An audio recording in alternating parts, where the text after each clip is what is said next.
Hi guys, welcome back. I am Vivek Singhal from tradingwithvivek.com। और आज chart of the week में हम discuss करने वाले हैं आईसीआईसीआई सिक्योरिटीज लिमिटेड को। इसको चूज करने का एक अपना रीजन है, क्योंकि यहाँ बिजनेस फंडामेंटल्स एंड टेक्निकल्स के बेस पर कुछ नया निकल कर आता है और सारी बातें डिस्कस करेंगे।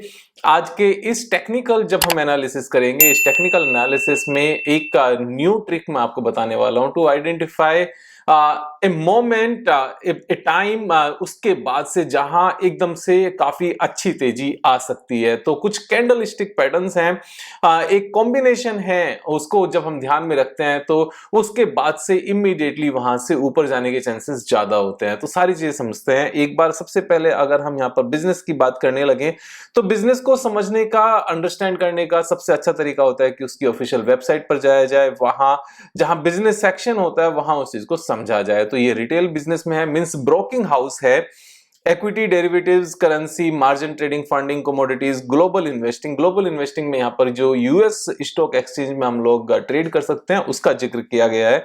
उसके बाद में इंस्टीट्यूशनल इक्विटीज यानी कि ब्लॉक डील को फैसिलिटेट करते हैं, corporate access, investors meet, equity research, investors charter. जो इक्विटी रिसर्च और इन्वेस्टर्स मीट है, इन्वेस्टर्स मीट लाइक जो कौन कॉल होती हैं यहाँ पर बोर्ड मीटिंग्स के बाद में, रिजल्ट्स के बाद में शेयर होल्डर्स के साथ यहाँ पर जो इन्वेस्टर्स प्रेजेंटेशन होती है, बेसिकली वो है ये। और यहाँ पर ये म्यूचुअल फंड भी डिस्ट्रीब्यूट करते हैं। ये प्राइवेट वेल्थ मैनेजमेंट में भी है, जो पीएमएस काइंड ऑफ सर्विसेज होती हैं, एंड कॉर्पोरेट फाइनेंस में भी ये लोग हैं, merger and acquisition, advisory, private equity. तो यहाँ पर ये सारी चीजें हैं। लेकिन अगर कितना बिजनेस, कितनी सेल्स कौन से सेगमेंट से आती है, इस चीज को अगर समझना है तो यहाँ स्क्रीनर.इन ने इस चीज को अच्छे से बताया हुआ है। इनका 63% रेवेन्यू आता है ब्रोकिंग से। सो ब्रोकिंग इनका मेन बिजनेस है। 63% इज कमिंग फ्रॉम ब्रोकिंग और 15% आता है डिस्ट्रीब्यूशन से। डिस्ट्रीब्यूशन किस चीज का? म्यूचुअल फंड का distribution, ETF, NPS, corporate fixed deposit, bonds etcetera,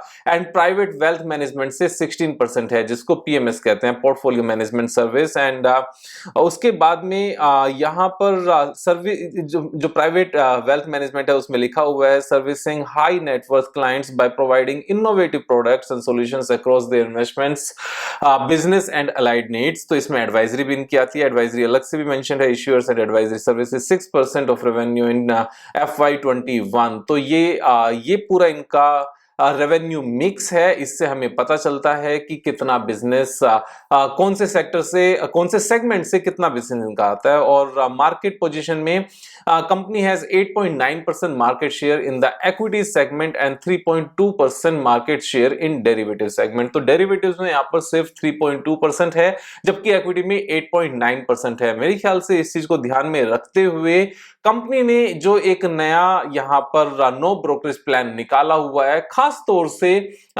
F&O segment में 0 for future trading and 20 rupees for option trading, unlimited पर order, and 20 rupees for intraday trading. तो यहाँ पर जो एक्टिव ट्रेडर्स हैं उनके लिए इन्होंने सेम प्लान्स निकाले हुए हैं जो जीरोधा में है, बल्कि जीरोधा से भी यहाँ पर सस्ता है, क्योंकि इन्होंने 0 रुपीज रखा हुआ है फ्यूचर ट्रेडिंग के लिए। फ्यूचर्स में वहां पर भी 20 रुपीज लगते हैं पर ऑर्डर, यहाँ इन्होंने 0 रखा हुआ है। न्यू ब्रोकरेज प्लान के नाम से इन्होंने निकाला है। सो जो यहाँ पर 3.2% मार्केट शेयर है डेरिवेटिव्स में, हो सकता है इसके चलते ये इनका थोड़ा सा इंक्रीज हो जाए। तो ये अच्छी बातें हैं। क्लाइंट बेस, बाकी यहाँ पर बहुत सारी चीजें लिखी हुई हैं, उसमें बहुत ज्यादा डिटेल में जाने की जरूरत नहीं है, क्योंकि हमने मेन प्रोडक्ट जो रेवेन्यू मिक्स है ऊपर यहाँ पर रीड कर लिया। अब एक बार फाइनेंशियल्स में आते हैं। फाइनेंशियल्स में आते सबसे पहले हम देखते हैं जो रिटर्न ऑन कैपिटल एम्प्लॉयड है, दैट इज सुपर्ब, 37.0% यानी कि 37%। 30% से ऊपर जहां भी मुझे रिटर्न ऑन कैपिटल एम्प्लॉयड नजर आती है, इट्स वेरी फैसिनेटिंग, क्योंकि 30% प्लस कमाना अवेलेबल फंड के ऊपर एक टॉप क्लास प्रोडक्ट और टॉप क्लास मैनेजमेंट के बस की बात होती है, हर किसी के बस की बात नहीं होती। Promoter holding is 74.9%। तो ये पूरी की पूरी हिस्सेदारी आईसीआईसीआई बैंक के पास है। ये एक सब्सिडरी कंपनी है आईसीआईसीआई बैंक की। और pledging is 0। Debt to equity ratio is high 2.90। The simple reason, जो मार्जिन ट्रेडिंग फंडिंग के लिए पैसा चाहिए होता है, तो ये उधार लेकर ही आगे उधार देते हैं, अपना सारा पैसा होना जरूरी नहीं होता। तो इस तरीके से ये एक तरह से एनबीएफसी कंपनी के रूप में भी काम करती हैं। तो एनबीएफसी की वजह से यहाँ पर जो मार्जिन ट्रेडिंग फैसिलिटी होती है उसकी वजह से डेट इक्विटी रेशियो हाई होता है, फंडिंग सस्ते प्राइस पर मिलती है और आगे महंगे प्राइस पर होती है, तो उसका बेनिफिट यहाँ पर मिलता है लगातार। और जहां तक हम पी रेशो की बात करें, then 15.1 is the P ratio, जो काफी सस्ता है सारी चीजों को ध्यान में रखते हुए, मार्केट लीडर होते हुए, एक क्रेडिबल इंस्टीट्यूशन होते हुए। और यहां पर अगर हम क्वार्टरली रिजल्ट्स की बात करने लगे, then this is amazing. Sales is highest ever in December quarter 942 crore and net profit is also highest ever 380 crore rupees. इतना नेट प्रॉफिट इससे पहले कभी नहीं आया और लगातार एक इंक्रीमेंटल ग्रोथ है 408 से स्टार्ट होते हुए 942 इन 3 इयर्स एंड 122 करोड़ से के नेट प्रॉफिट से इंक्रीज होते हुए 380 करोड़ तक। और अगर 380 करोड़ का सेम नेट प्रॉफिट 4 क्वार्टर्स तक आता है, जो उससे ज्यादा आना चाहिए क्योंकि लगातार यहां पर ग्रोथ बनी हुई है, तो ये करीब करीब 1600 के आसपास आ जाएगा। अगर हम इंक्रीमेंटल ग्रोथ सेम लेकर चलें जो पिछले 4 क्वार्टर में है, 5 क्वार्टर्स में, इसी के हिसाब से लेकर चलें 16-1700 करोड़ के आसपास आता है, तो उस हिसाब से ये सिर्फ और सिर्फ 11-12 के पी पर आ जाती है कंपनी, जो अभी 15 के आसपास नजर आया। 15 का जो कैलकुलेशन है ये पास्ट डेटा के बेस पर है और जो 11-12 की कैलकुलेशन है वो फॉरवर्ड पी के बेस पर है। और यहां पर अगर P&L स्टेटमेंट की बात करने लगे तो ईयरली रिजल्ट्स में भी लगातार यहां पर रेवेन्यू में भी ग्रोथ है और लगातार यहां पर नेट प्रॉफिट में भी ग्रोथ है।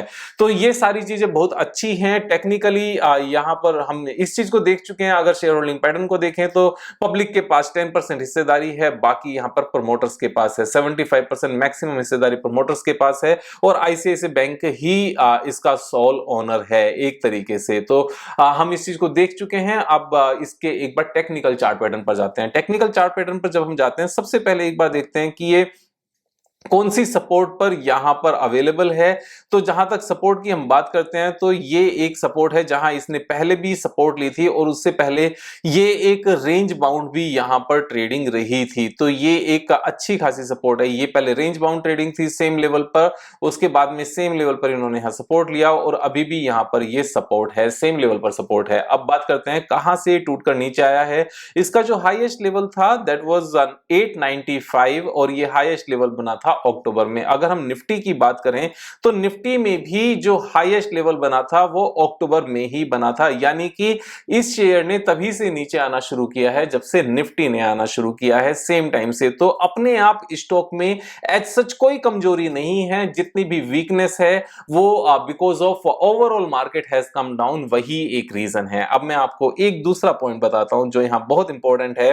वो इंपॉर्टेंट पॉइंट क्या है कि जो ये 4 कैंडल्स हैं, जो ग्रीन 4 कैंडल्स यहां पर आपको नजर आ रही हैं, तो इसमें एक इंपॉर्टेंट पॉइंट है। इंपॉर्टेंट पार्ट क्या है इसमें कि ओपन इन चारों ही कैंडल्स में लोएस्ट लेवल पर है, यानी कि एकदम से गैप डाउन ओपन हुआ और गैप डाउन ओपन होने के बाद में सारा माल यहां से भरा और रिकवर किया, ग्रीन बंद हुआ। फिर उसके बाद में फिर से यहां पर जिस प्राइस पर ओपन हुआ वही ओपन इसका लोएस्ट लेवल था। चारों कैंडल्स में open is the lowest level. जब कभी आप इस तरह की बहुत सारी कैंडल्स देखोगे जहां पर open is the lowest level for the day, यानी कि नीचे जाके ओपन हुआ और उसके बाद में ग्रीन कैंडल बंद हुई ऊपर रिकवरी दिखाकर, तो वो एक पैनिक क्रिएट किया जाता है। ओपन करते ही नीचे ओपन किया जाता है या फिर ऊपर भी है तो जो ओपन है वो लास्ट लेवल है। उसके बाद में जितना भी मार्केट में सेल होने के लिए यहां पर शेयर आए सबको यहां पर परचेज कर लिया गया। ये इस चीज को इंडिकेट करता है। इससे पहले जहां कहीं भी यहां सिर्फ अकेली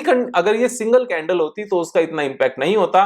now this is in group, these are 4 candles consecutive, लगातार एक बंच बना हुआ है 4 ग्रीन कैंडल्स का जहां पर open is the lowest level. इससे पहले यहां कहां इस तरह की सिचुएशन आई है जहां पर 2-3 कैंडल इस तरह की बनी। यहां पर अगर आप देखोगे तो ये एक ऐसा लेवल है जहां पर 4 कैंडल्स हैं, 4 कैंडल्स हैं जो सेम तरीके से बनी है 1 2 3 एंड 4, लेकिन उसके बाद नीचे आया। मार्केट में एक पैनिक था यूक्रेन की वजह से, अदरवाइज इस चीज की तैयारी पहले हो चुकी थी। इससे पहले इस तरह का मौका कहां आया है? यहां सिंगल कैंडल थी इस तरह की, उसके बाद ऊपर गया।